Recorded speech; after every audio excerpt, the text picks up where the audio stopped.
Like now? Hey, this is Mahaffey from Inglorious Gamer, and I'm here with Jen Taylor. You may know her as Cortana, or any of the other 5,000 voiceovers that you've done. I like to think 5,000. Let's spread that around. All right, let's do that. 5,000 voiceovers. We can buff your resume. Yeah. Because it obviously needs it. Every game. Every game. She's done every game. Okay. So you just finished a successful run of The Mousetrap in Seattle. Yeah. At the Village Theater, correct? At the Village Theater, which is actually in a suburb of Seattle. Oh, which suburb? Issaquah, which is my hometown. Oh, yeah. Very nice. Yeah. Very nice. So when you're preparing for stage work, what's that process look like, and how do you apply any of that to your voiceover work? Stage work, you have a lot of time to, generally, you find out your cast several weeks, if not months, before you do the actual production. So you have a lot of time to do research. Yep. Time period, a lot of information about where and when it's set and what you think is happening at the time, which is good to know. And to come up with notions about your character before you even start rehearsing. And then once you start rehearsing with everybody, things click into place and you can throw away some of the stuff that you thought was useful and not. So you spend a lot of time. Right. And there's technical work to be done, but there's also imaginative work. And voiceovers is so condensed. You don't have, that much time. So you have to take all of that and compress it into a very short period of time. And I think that's a skill. I think that's, of course, you don't have to do a lot of research about, I couldn't really do a lot of research about the Halo world before we started it, for example, because there wasn't any. But it's learning to be facile with your imagination and with your given circumstances and to respond immediately. Right. It's a different kind of skill, but I think it's useful to have them. I think theater leads to that. Absolutely. Yeah. Absolutely cool. So how exactly did you get into voiceover work? My dear friend when I was very young, after I graduated from college, said to me, I think you'd be really good at this. She was working at a radio station for kids that needed people who could create different silly character voices, and said, why don't you come in and just audition? And I did, and they immediately hired me, and then they started using me as a DJ, and it was a great way to pay for my theater addiction, basically, at the time, and then it became something else that I loved and another way to be creative. And that's awesome. Yeah.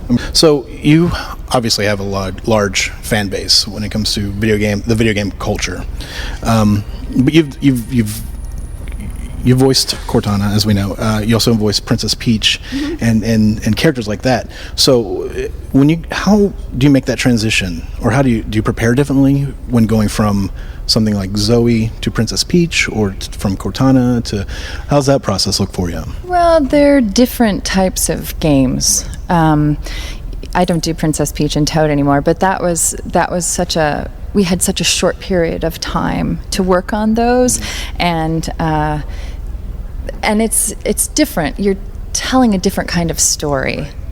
I don't want to say a shorter story or a smaller story, because that's not it. But there's not a lot of dialogue, really, except I'm the best, but not a lot. And with Halo, or even with Left 4 Dead, it's a much more epic journey, and there's a lot more storytelling. So it's a lot more intense physically, emotionally. You gear up in a different way. Yeah. That's awesome. So we've seen a large jump in voiceover actors actually doing the motion capture for games like The Last of Us and Beyond Two Souls with Ellen Page. It seems like with your addiction to stage work that you have the perfect skill set for this. And you said you've done a little bit of it already with Dr. Halsey. Yeah.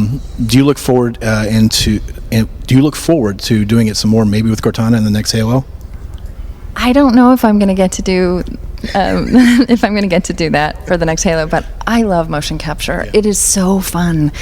You get to use your imagination in a remarkable way, and it's technical because yes, you have like a large camera sitting here, so you and I can't get too close to each other.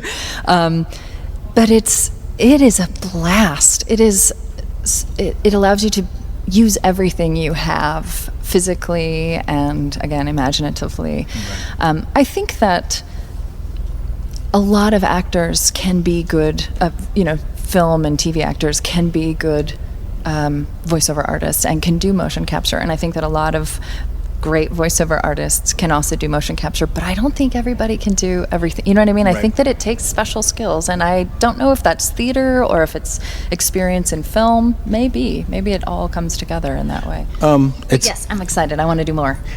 It seems like it would be more of a theater skill set, because it's literally just using your imagination to fill in everything around you, because there's really nothing there prop wise.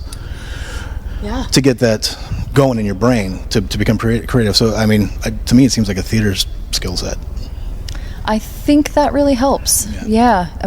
We would walk into this enormous warehouse and have to imagine everything on a ship. Yeah. And it's fun, it's exciting, it's interesting, it's difficult. It is difficult. Okay, so when it comes to voice acting, it seems like there's a pool of people that get chosen for these games or get hired for these games. Is there almost like a community of voice actors that like stay in touch or talk about projects or for video games? For video games specifically, yes. I live in Seattle, so it's a little different than LA in that respect. And I think that in LA there is one. And I just recently, when I went to E3, got to meet several people that I had worked with, right, but had never physically been with. Met Jennifer Hale. I had a great time. Right. So I think within each town that there probably is. Yeah. I'm slowly becoming a part of that because, again, I live in a different city. Though Earl Alexander is here, right, who was in Left 4 Dead, and he's a buddy of mine. We've done theater together and different games together. So I think maybe it's just actors, sort of. Right. We work together. I wasn't sure we play together sometimes. I wasn't sure whether the commonality of that job maybe hold people together, because I know you said in an interview that you enjoy the ambiguity of being a voiceover actor, so people don't like run up and say, "Hey, can you do Princess Peach?" Anonymity. Yes. I knew I was gonna get that word wrong. That's all right. Anonymity. I can't even say that word, so we're just gonna say the. I like stealthiness of it. Stealthiness. Yeah, we'll do that. That's sexier. Yeah, thanks. I'm stealthy. You are quite so. So, going back to the mocap bit, do you feel like because the characters are becoming more or resembling more of their voice actors, do you feel like you're gonna lose out on some of that stealthiness a little bit? I know in Spartan Ops there were 2 people that they did molds of their faces to use, but that was it. The rest of us didn't look anything like what we actually look like. And I don't know in the rest of games whether people are doing that or not. I think big fans of any video game, really big fans, will know who we are, but it's slightly out of context because I don't look like a blue glowing lady. Right. So if I'm ordering coffee from you, right, it's not gonna occur to you, in all honesty, right, because it's out of context. I don't know. It may, and that's okay. The fans that I have met are so awesome and respectful and lovely. So that's awesome. Yeah, it would be okay if it did. So I think that's all I got for you today. All right. I appreciate you coming and talk to us. It was awesome. Yeah, and that's it. So this is Mahaffey from Inglorious Gamer, and we know you play. I don't know who we are. Yeah.